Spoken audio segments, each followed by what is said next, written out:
跨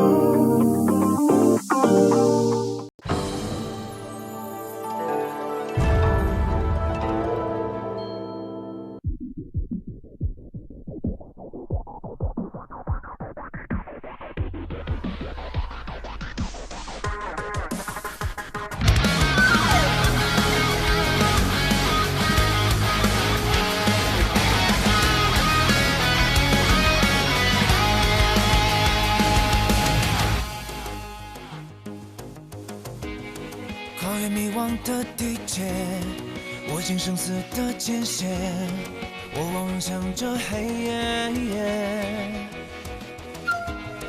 灵魂不曾被熄灭，挥舞起这份热切，即使终于烟雨裂。花开山海，遇见他来将呼唤，风吹云残命不凡。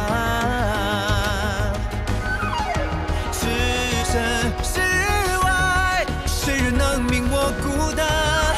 一念纵身俯瞰，刀剑出鞘，漫天飞霜，一战天下的信仰。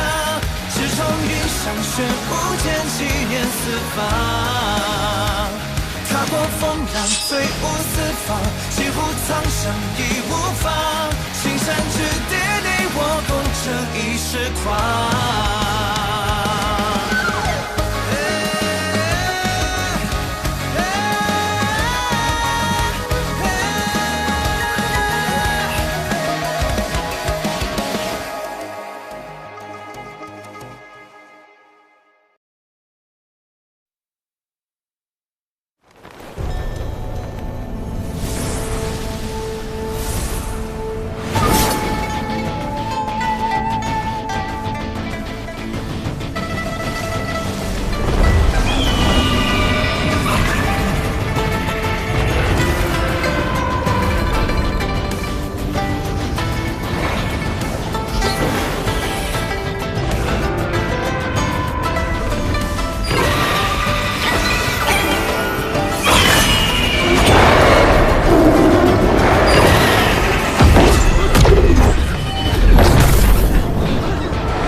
平手。再来，不打了。无论多强的实力，在失传的剑舞面前都不值一提。能见到完整的西楚剑歌，乃是我辈剑客最大的幸运，可比获得一柄好剑要珍贵得多。不染尘，该是你的。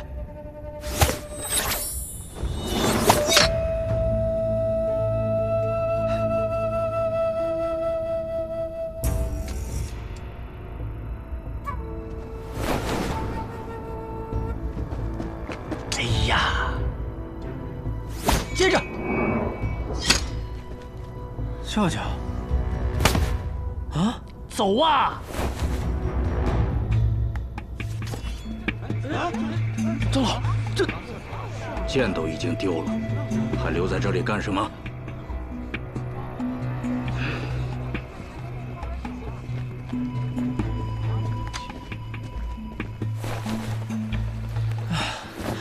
舅舅，我打他正起劲了，怎么就走了呀？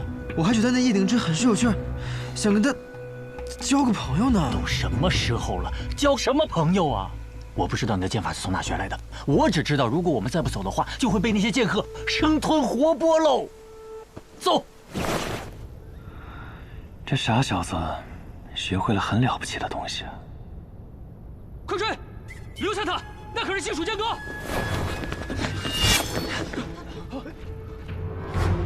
你干嘛？快闪开！各位，盛会还未彻底结束呢，怎么这么急着要走啊？你要拦我们？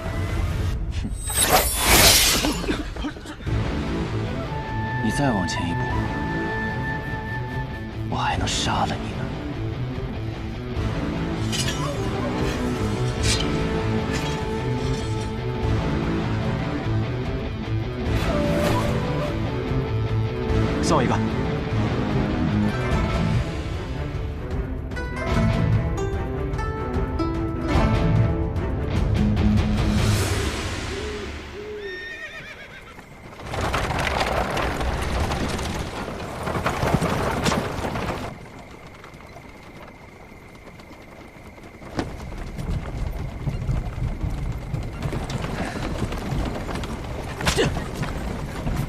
臭小子，趁着去玄登城还有一段距离，赶紧把剑法的事给我交代了。可我总觉得，我们这么一走，好像错过了些什么。别扯开话题，我们能错过什么？错过了一场重逢。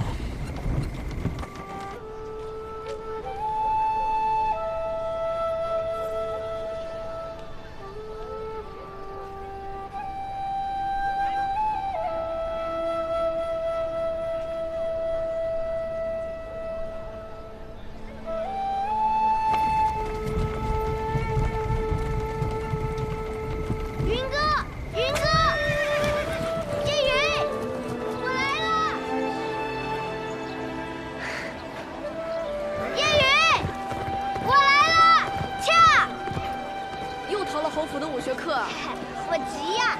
今天要讲《白羽剑仙传》，正式讲到白羽剑仙纵剑西出，千里救徒的章节，听说可精彩了。在这里，云哥在这里。天下风云出我辈，踏歌今宵尽在言。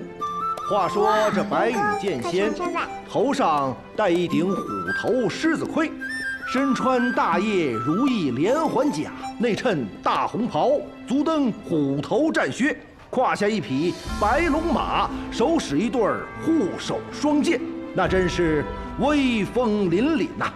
从清晨杀到日没，只杀得金银铜铁8大锤，是大败而归。咻咻咻咻咻咻咻咻！哇，白羽剑仙的故事真是太精彩了！下次我经过城匾时，定要仔仔细细的看看上头，到底还有没有白羽剑仙留下的那一剑。试问天下，谁能挡我一人一剑？你们两个刚才听到这句话的时候，眼睛都亮了呢。哼，小姐，该回去了。东君、云哥，我就先走了，夜安。呀，回去了就乖乖睡觉，别再点住偷看画本了，伤眼睛。我才没有呢，云哥瞎说。哼。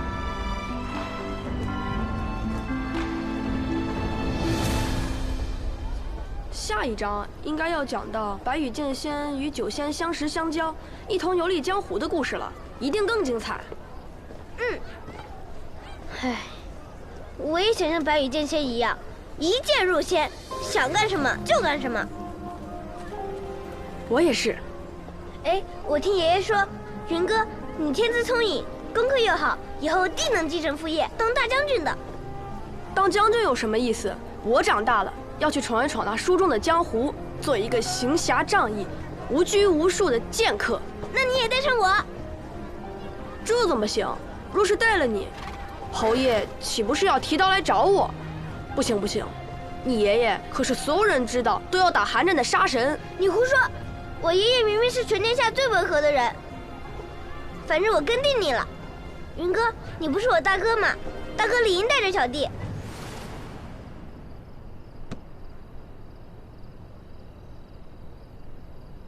那好，我们立个约定。什么约定？等我20岁，你18岁的时候，我们就离开天启，一人向北，一人往南，独自去闯荡江湖。等9剑成仙的时候，便是再见之时。可以吗？好。你要当剑仙，我便不与你抢了。白羽剑仙的好朋友是酒仙，那我就去做那酒仙。那好，我们一酒一剑，快意江湖。一酒一剑，快意江湖。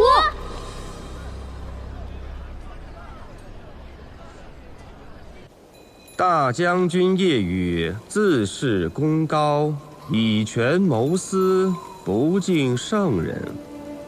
有人检举，岂有通敌叛国之嫌？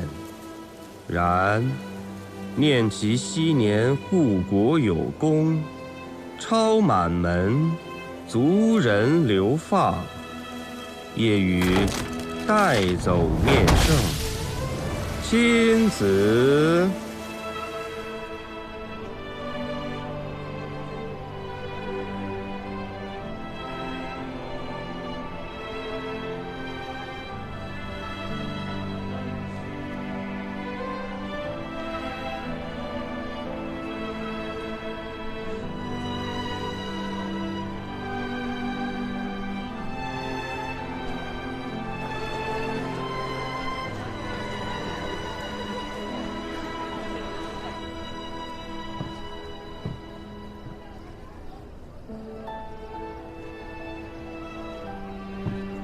叶兄弟怎么一个人在这里喝酒？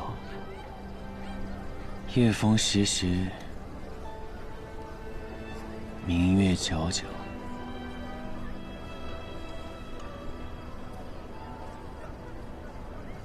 一个人喝酒，或许更美。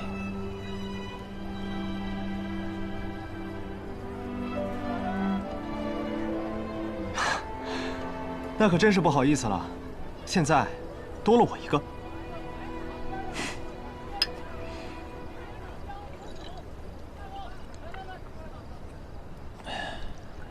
叶兄弟认识那小公子？我注意到，你听到那小公子名字的时候，脸上闪过一瞬惊色。那种惊，不似久闻大名的惊叹，也不像初见英才的惊艳，倒像是久别之后，意外重逢的惊愕。王兄不仅剑术高深，观察人也很有一套。只是，我也听说，望城山有位不世出的天才，年仅10岁便展露出惊世的才华。想必王兄这次来取剑，便是为了这位小师弟吧？只是小师弟怎么不一起来呢？啊，今日有幸，有此好酒，有此明月，快哉，快哉！叶兄弟，我们还是聊聊别的吧。不聊了，走了。这就走了？有要事，怕晚了就赶不及了。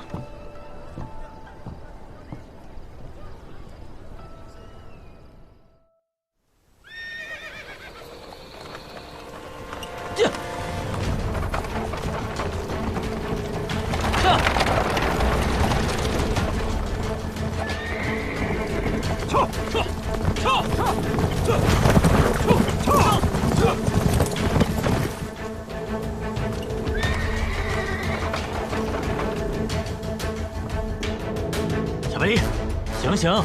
喂，醒醒！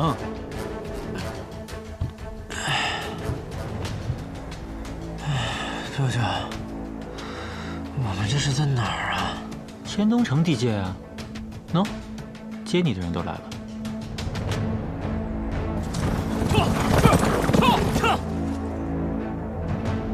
我再问你最后一遍。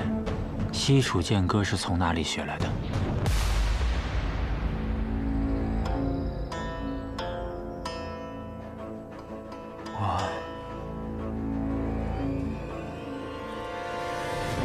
温先生。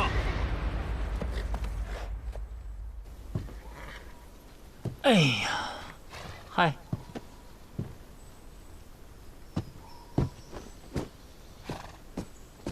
陈副将，你怎么来了？我爷爷让你来接我的吗？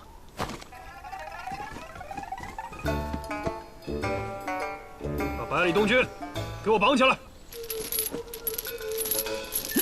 放开我！好你个陈生，几个月不见，胆子竟然这么大了！看我如何禀告我爷爷，你这么对我！押回侯府。是。放开我！走。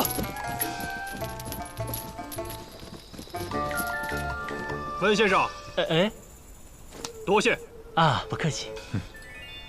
不知温先生接下来是入城休息几日，还是直接回温家了？既然来都来了，就去看看我那个妹妹吧，顺便看看小百里下场如何。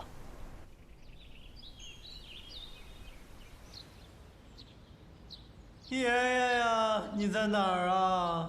爷爷，快来救我呀！爷爷。爷爷呀，爷爷，快来救我呀！你的好孙子被人欺负了呀！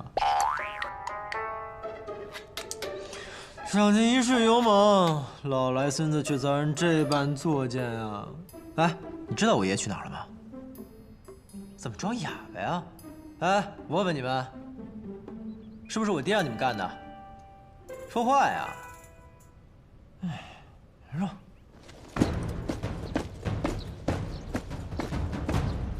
爷爷，爷爷呀，快来救我呀！爷爷，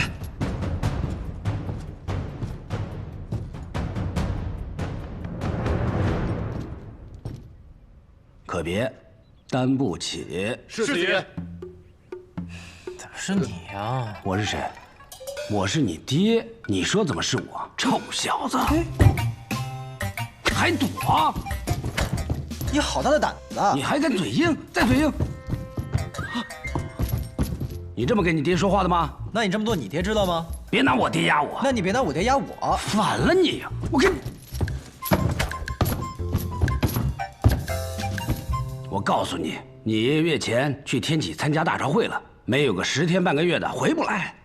这镇西侯府我当家。我爷爷不在镇西侯府，是我当家，轮得到你？脑子坏了？你脑子坏了！你个臭小子！你给我站住！还跑！爷爷，爷爷，爷爷！你给我站住！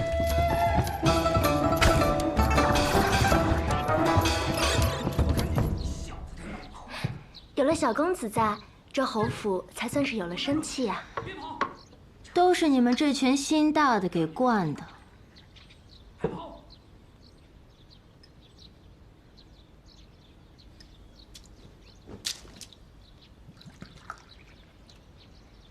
你看你现在的样子，越发像个富贵人家的太太，哪有一点以前的江湖做派？那兄长这话说的，我如今不就是富贵人家的太太吗？你不是因为看不惯我这贵太太的架势，连在府中小住都懒得，怎么今天转了性子，愿意来看看了？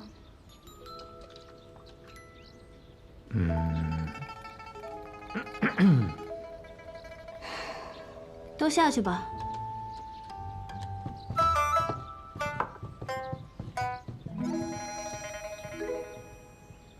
什么事儿啊？神神秘秘的。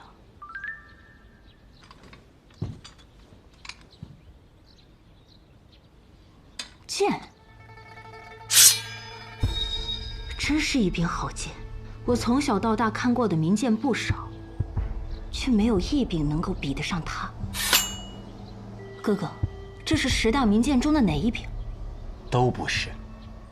这是名剑山庄的少主魏长风新铸造出来的仙宫品剑，不染尘。这是名剑山庄的仙宫品，多少年没见过这等品阶的剑了。所以，今年剑灵开启，你去夺剑了？你要是靠毒夺了这把剑，怕不是要成为天下剑客的仇人啊！恐怕这天下剑客的仇人要另有他人喽。我是去了剑灵，但是剑不是我夺的，是你儿子亲手夺的。哥哥，你就别拿我开涮了，我儿子才会几招剑法呀，就能去剑林夺剑。我就说你们别总惯着他，这就是你给他抢的吧？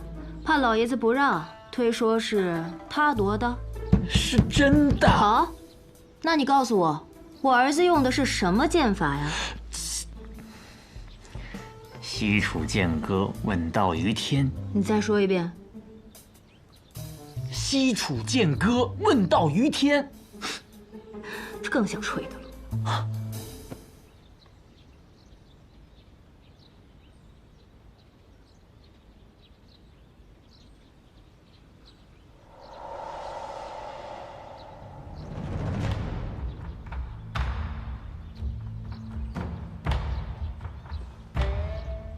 名剑山庄无双城，天下的剑客都看到了，或许还不只是天下的剑客。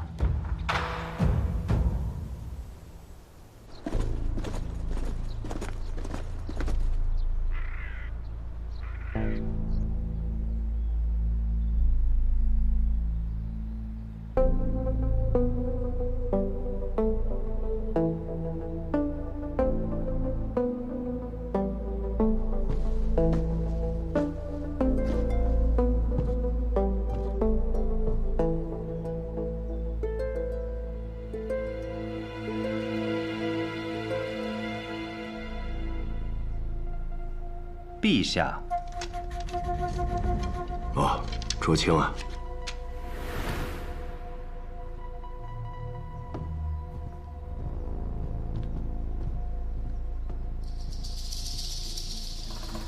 陛下，何事？这是影宗今日递上来的消息。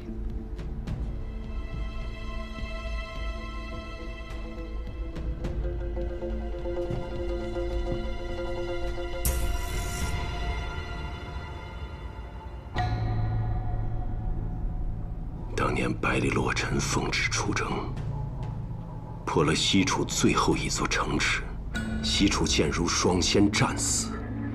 现在你告诉我，西楚剑客再次问世，难道说剑如双仙，他们没死？百里洛尘呢？大朝会结束之后，已离开天启，回黔东城去了。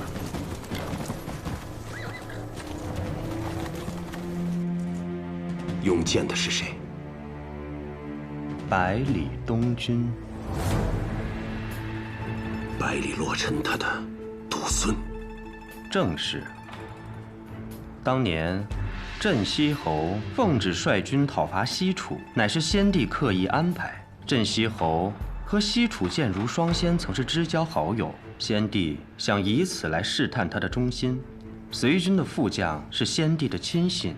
身怀密旨，当时若镇西侯有半点犹豫，随时可以取而代之。然而那场战役的最后结果，世人皆知：西楚国破，双仙阵亡。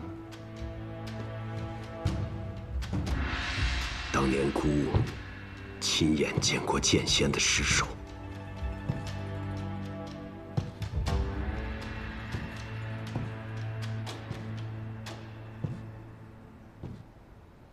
奴才斗胆。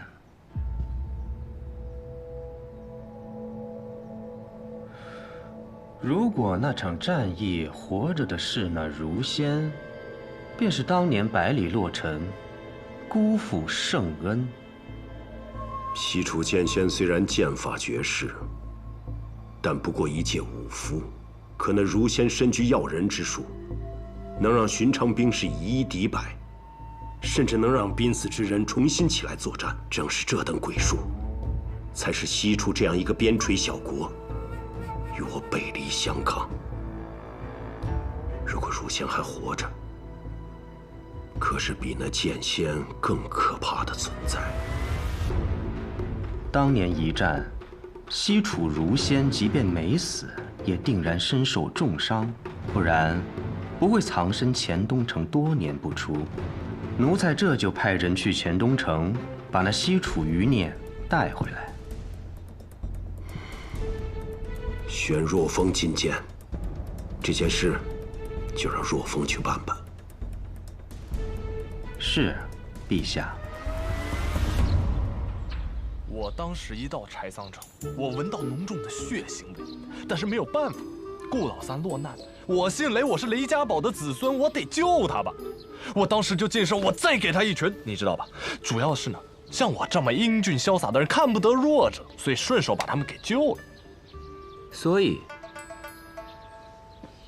你们此次能够解柴桑危局，靠的全是百里小公子仗义相助。若不是因为我不惜身份的暴露前去保护他，那小子早被燕别天给杀了。 不过说到底吧，他的性子特别符合我的胃口，所以在我心里，我已经收他做我的小弟了。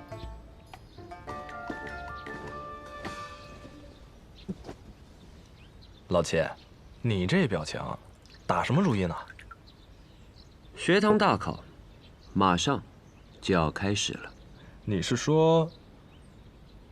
或许，师傅的关门弟子，我们的小师弟。 可是他再怎么说也是镇西侯府的小公子，这镇西侯爷能让他入天启吗？不可能。再说了，他那功夫啊，差得离谱，他也只有轻功还凑合。我也就是随口一说。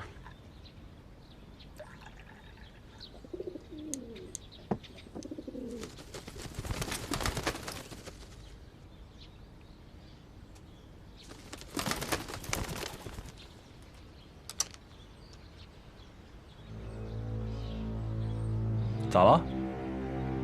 西蜀剑歌重新现世了，而使出这套剑法的人，我们刚刚聊过。你说什么？镇西侯爷会西蜀剑歌？我刚才提镇西侯了吗？小百里，你说什么？那小子会剑术？他可是连燕别天身边的侍卫都打不过的。他不仅会剑术，而且他会的是这世上最出名的剑术。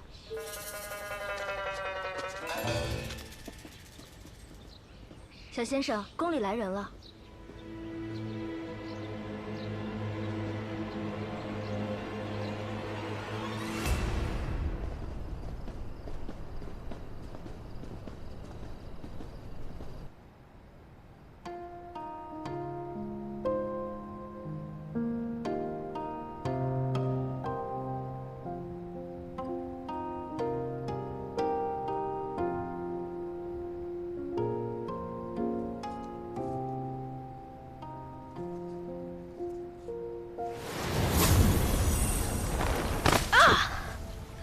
哎呦喂！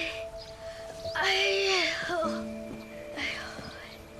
哎呀！你是谁？如何到的这里？抱歉，抱歉，我不是故意闯进来的，我是在躲我家里的人呢。他们不知道又怎么，给我请了个先生来教我，跑着跑着就跑到老爷爷您这里来了。你就直接进来了？对呀，我刚爬上墙，没想到脚底一个打滑就摔进来了。就是那，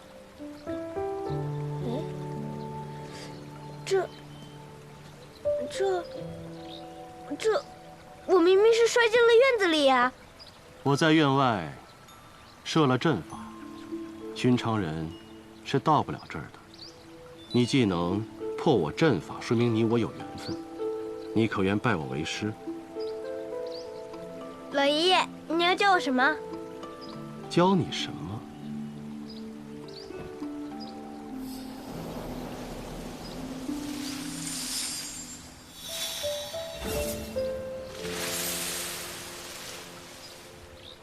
又是武功，没兴趣，没兴趣。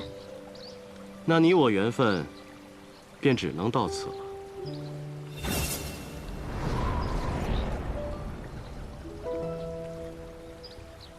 去吧。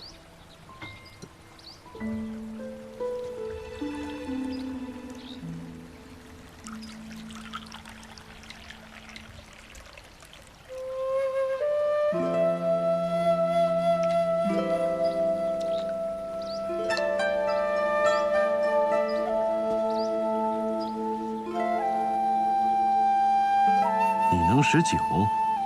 我可是以后要做酒仙的人。那小酒仙，你来闻闻。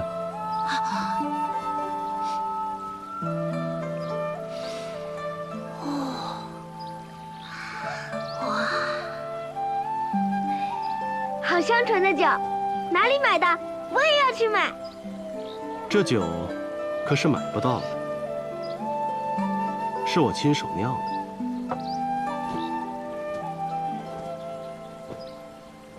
我拜先生为师，请先生教我酿酒。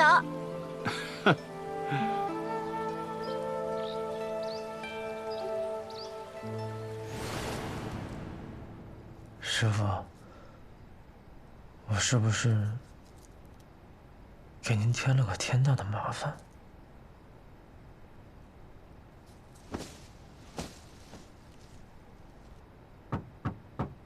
东来。小公子，不是东来了。东来人呢？我这院里什么时候来了个女眷？东来是小公子的心腹，被世子爷调到西院去了。瑞儿是从别院调过来的。我爷什么时候回来？今日听府上送信的人来说，怕是还得3、4天吧。等不了了，我得马上去见师傅。瑞儿。你立刻前往洛城巷，找个叫做怀仁的药铺，通知里面的人，快马加鞭，一刻不停地往天启方向跑，直到遇到侯爷的军队。听到了吗？哦，小公子，您这是想让老侯爷早点回来替您撑腰啊？我可是世子妃的人啊！别演了，我娘亲肯定是装的骗我爹，好把你安排在我的身边，都是自己人。天哪，到底是谁给了小公子这样的自信啊？当然是我跟我娘亲这么多年来的默契啊！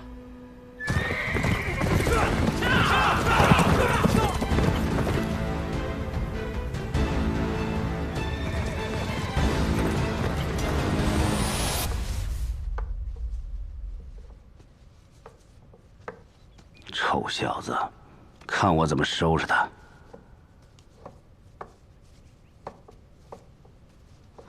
昨日，哥哥同我说，他们回来的路上先去了剑林。嗨，我觉得大舅哥啊，这事做的没问题，是该让东军长长见识了，不然真成了废物了。他们去了剑林，抢了一柄仙宫品的剑，是东军自己夺的。哥哥什么也没有做，用的剑法是西楚剑歌，问道于天。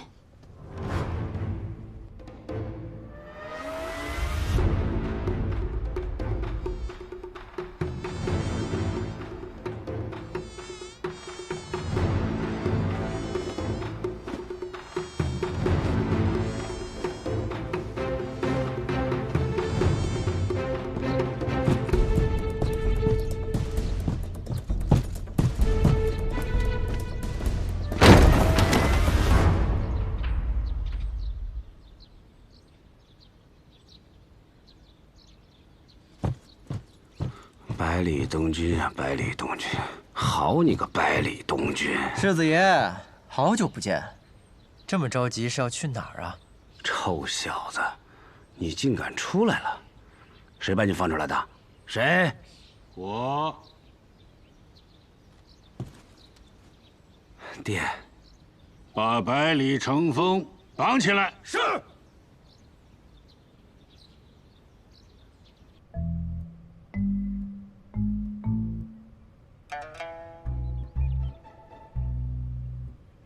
哼哼。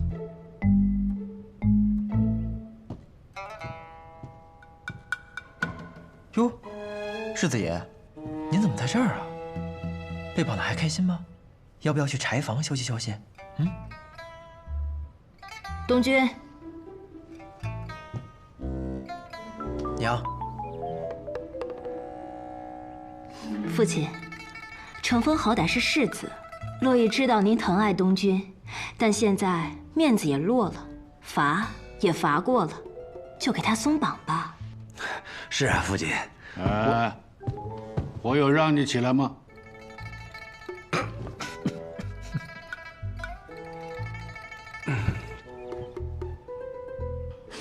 东军啊，你觉得呢？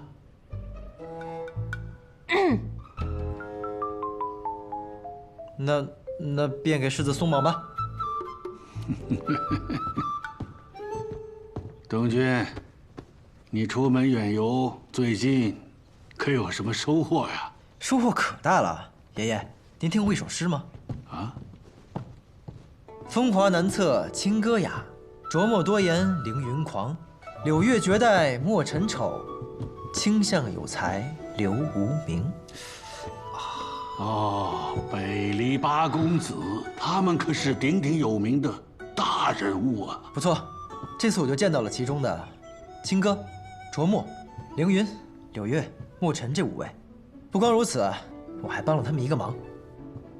哦，来，东军。据我所知，他们平日都在天启城啊。这次他们是为了孤剑门而来，为了兄弟千里赴柴桑，仅凭这番义气，就十分值得我结交一番。东军啊，听你舅舅说你去剑林夺了一把剑，你不妨跟大伙说一说你在剑林的见闻吧。哦，那剑林，那叫一个气派宏伟。我不过是阴差阳错的得了一把好剑。哎，怎么了？哎呦，我这个昨天一晚上在柴房睡的，那蚊子嗡嗡的都没睡好觉。还有爷爷，你这一路舟车劳顿，一定很疲惫吧？不如我们今日到此为止，各自回房歇歇。你看东君啊，你长大了，懂得照顾爷爷了。好，赶紧回去休息啊。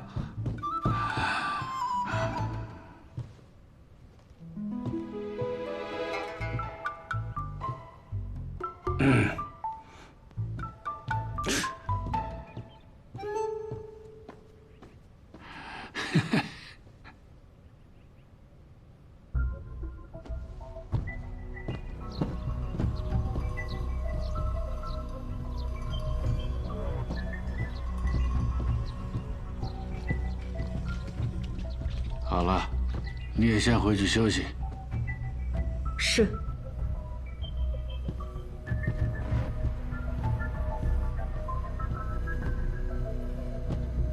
父亲，东君在剑林，我早知道了。风雨欲来，我们镇西侯府还能为他筑起一道铜墙铁壁。父亲，只要你一声令下，我们破风军直指天启，儿子必先策马当先，身先士卒。你这是什么意思？你以为我要造反？这不是造反，这是征伐天下。既然是这样，那你的声音得大声点啊，好让天下人知道我们镇西侯府要造反，好让某些人可以在晚上提着刀，趁你睡着的时候给皇上献忠。父亲，当年叶宇大将军一片忠心，却背无谋反，最后落得满门抄斩的下场。如今我们得先下手为强，是吗？程峰啊，一个真正经历过沙场的人，没有人会想回到那个地方。一个真正懂得战争的人，绝对不会轻易地发动战争。人的欲望是无止境的，可那士兵身上的血洒出来都是热的呀。那西楚如仙，你是想说当年我留守？你错了，当年一战我没有留守，但我也不清楚为什么到现在他还活着。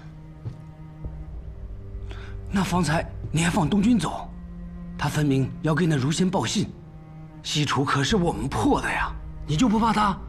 如果那个真的是西楚如仙，他就不会为这事儿怪罪东军。父亲，回去好好休息吧。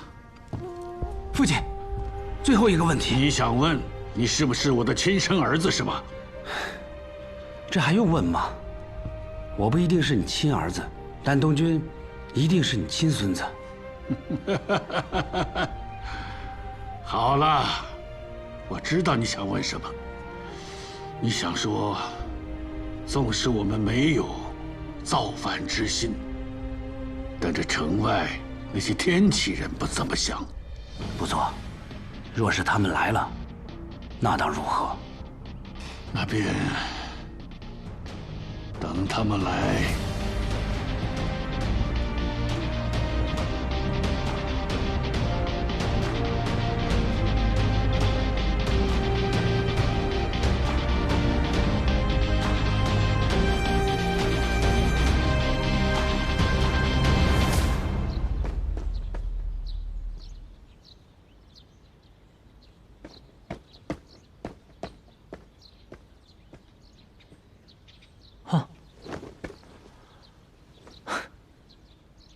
这小滑头，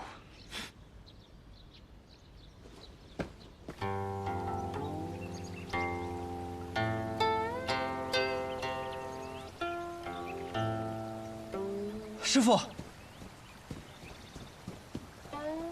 东君回来了，此次出行可完成心中所愿？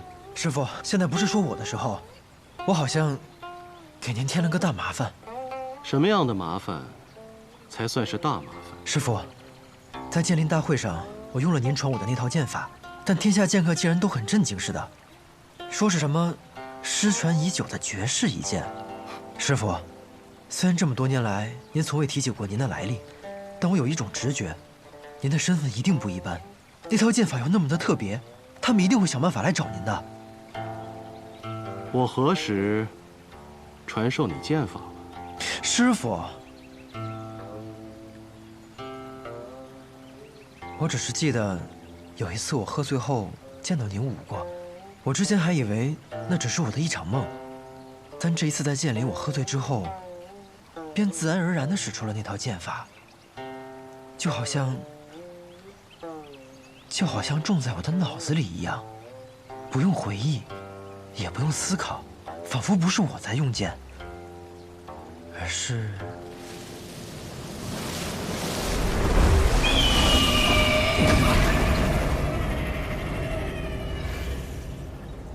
剑在控制着我。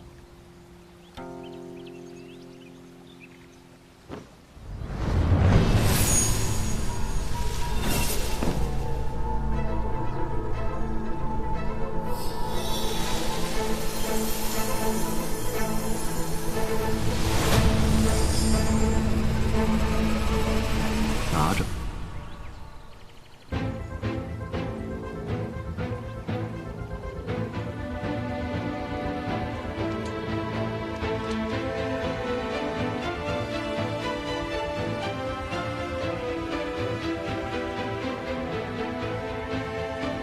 闭上眼，感受它。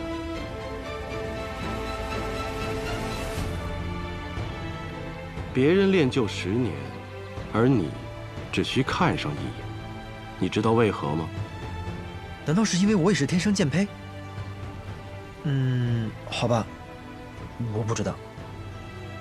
不是因为你是天生剑胚，而是因为你是百里东君，而百里东君是……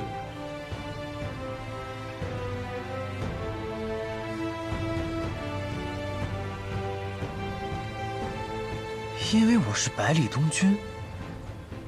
师傅，我不明白，已经有很多人这样说了。我是谁？我是百里东君。可为什么是我？因为我是百里东君。以后，你自然会明白。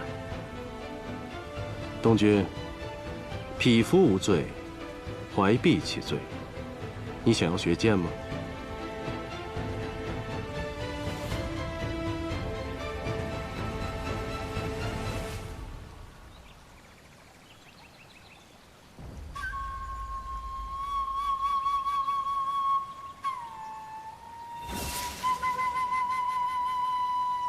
想。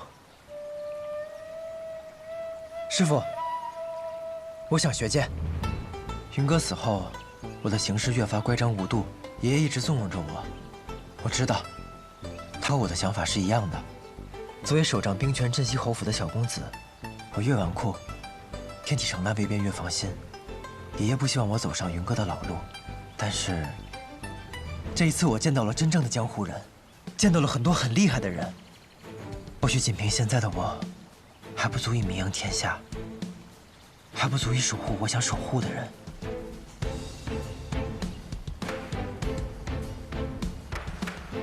师傅，我也想仗剑去江湖上走一走，管他的圣心难测。百里东君，绝不做安居一隅的笼中之雀。你能如此想，为师很欣慰。既然你想学剑，那为师便教你。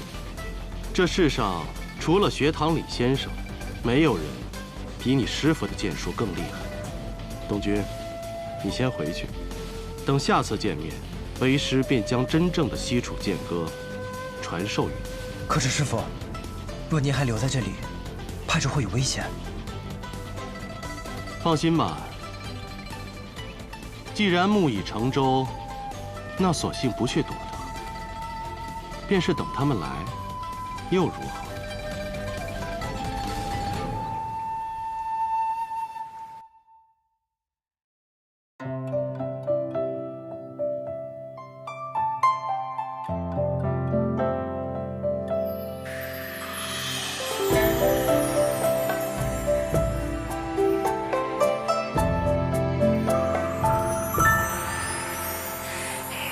片轻轻微风，绕心游弋。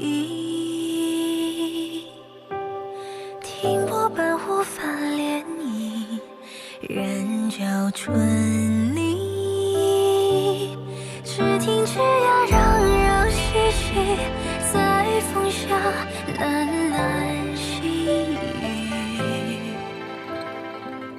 月下描摹花瓣情腻，仿若园丁望你悠悠倩影，辗转遥遥千寻，随你到日暮晚晴。细听烟雨伴着斜影，此事与谁？浪迹人间弹奏青色和鸣，两人惺惺相惜，红笺作酒